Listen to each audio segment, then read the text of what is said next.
then there are certain things that you ought to do. For example, the Prophet, peace be upon him, said, when a man approaches his wife, you should pray to Allah. That is so, again, that is so beautiful. You're not only elevating yourself at a sexual experience, but also the Prophet, peace be upon him, is saying, make a spiritual experience out of the sexual act that you are involved in. Also, the scholars of Islam have written about this subject extensively. So when Islam speaks of this subject of sex, it does not treat it as lust, and that is the difference. The idea is not to arouse people, but rather to educate people. The idea is not to tempt people, but rather to educate them so that they put these feelings in the proper channels. See, brothers and sisters, whether we like it or we do not, whether we agree with it or we do not, sex is part of human nature. And as a result, because it's part of human nature, the same way that we're eager to eat and we're eager to drink, there is this urge in us that we also need to love and to be loved. We need to get involved in these relationships. And some people are going to exploit and to further tempt us in the process. Now what happens is that we can complain about it.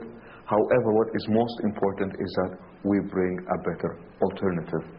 Anne Bennett, an English author, she spoke about this subject and she said, of all the people that spoke about sex, the person that spoke about it openly and honestly was the Prophet of Islam, Muhammad sallallahu alaihi wasallam. May the peace and blessings of Allah be upon him.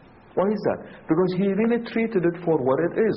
It is a human nature. It is part of the urges that humans have. But at the same time, he did not deny, but he taught people to put it in the proper channel. So what happens is that we need to create that alternative.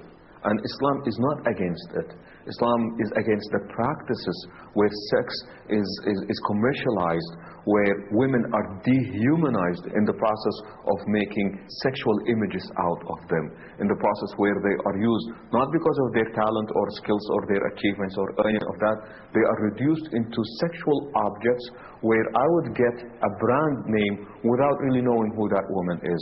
Sometimes it is so sad that you don't even get to see the face of the woman.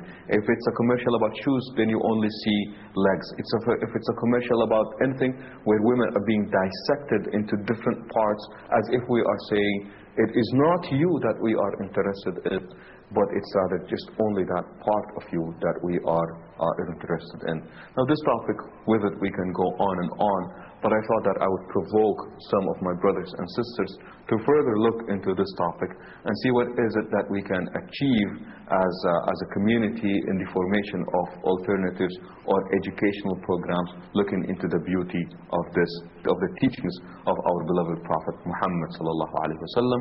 With this we come to an end and we say Assalamu alaikum wa rahmatullahi wa barakatuh.